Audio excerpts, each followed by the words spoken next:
What's up people, another episode, let's make RC cars. Today we're finally cracking on the Hoonigan. Talked about it a lot, we've mentioned it, it's everywhere, so it's that time. I've got everything ready, put everything on the table, that's a lot. So step by step we're going to do that. The good thing, it comes with the instructions. The box is finally empty and I'm looking forward to finishing this because I know what will be perfect for it. So that will come in later on. So let's crack on.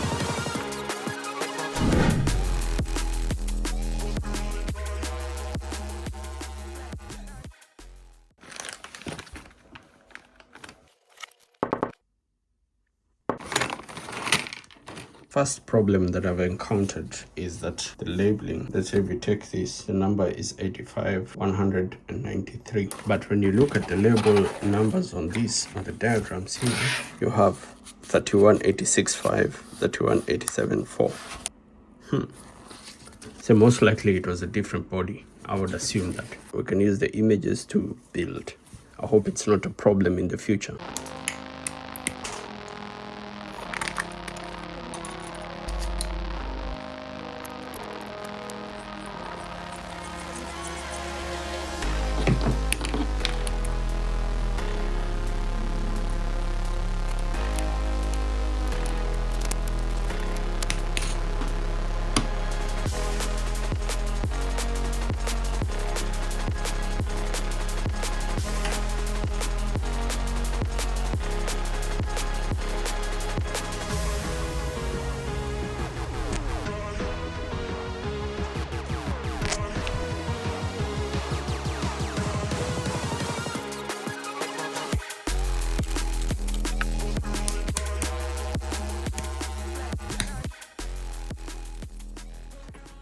The only thing, maybe in the future I'm going to change the shocks, going to change these shock bushings, the long ones and the short ones. Probably what I'm going to do is when I change in the future the shocks, then I will have metal bushings so that it can sit properly. The next step you're doing is the gear diff build. Tools are everything. If you don't have the tools, it becomes very difficult for you to do certain things.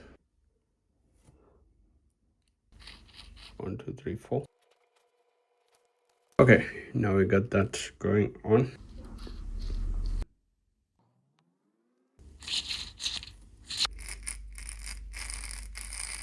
To get the clip in, I've been able to do the first one, so we're going to repeat the second one. So I am done with the shocks. I'm also done with the gearbox.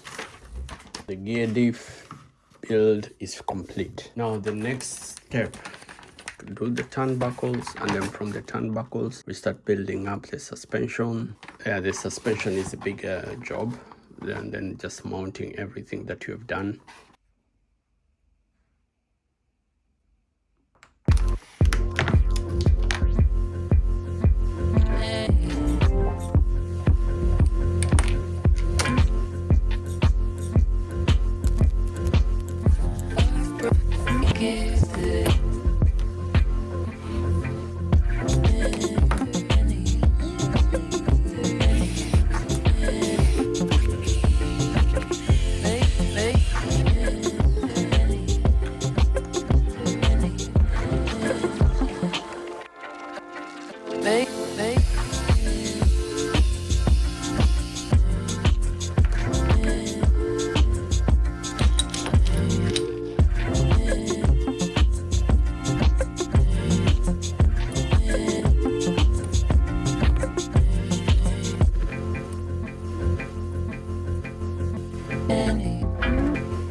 Today I've been able to build the rear suspension for the front and the back.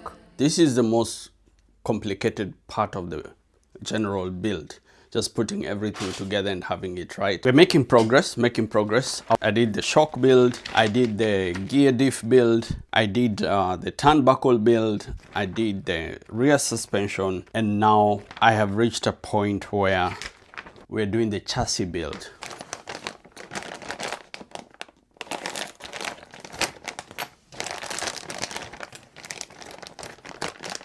So what I'm trying to do is measure every part to be able to have a sort of understanding of the size.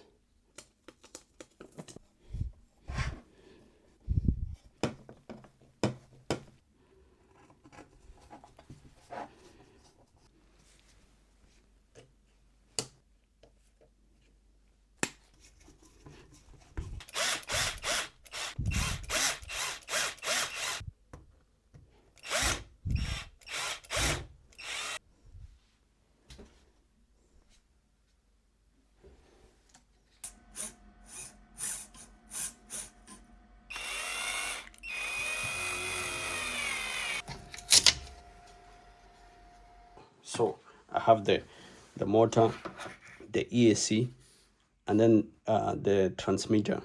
So this has to communicate with this, where you have to figure it out through setting your parameters.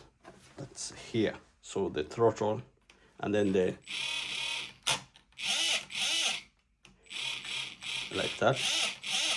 So you have to set that.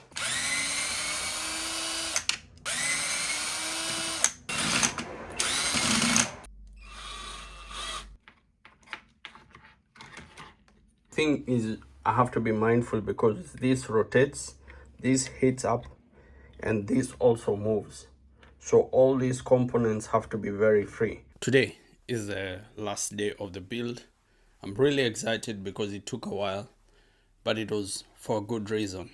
I've already finished with the chassis. Now it's only bodywork that's remaining, and the tires and whatever I'm going to add on top. I was able to 3D print. Actually, let's bring it like that.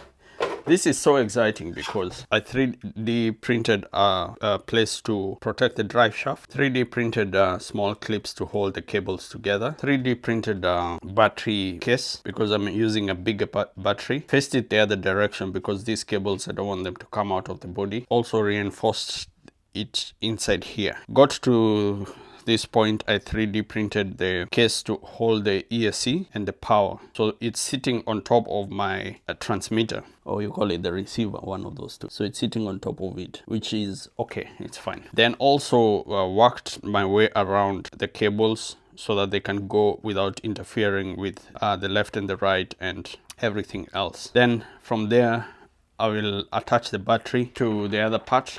So we have this point to this point comes like that. So every time when I'm putting in the battery, I also include this cable. This, I'm going to move it back a little bit. It's not supposed to be that close, so that this can have enough room. So my problem was, if I was to put the bigger battery to sit flat, there would be no enough room for it to go left and right. Now I'm moving to the body, and the body is just to add a few just additional points to it.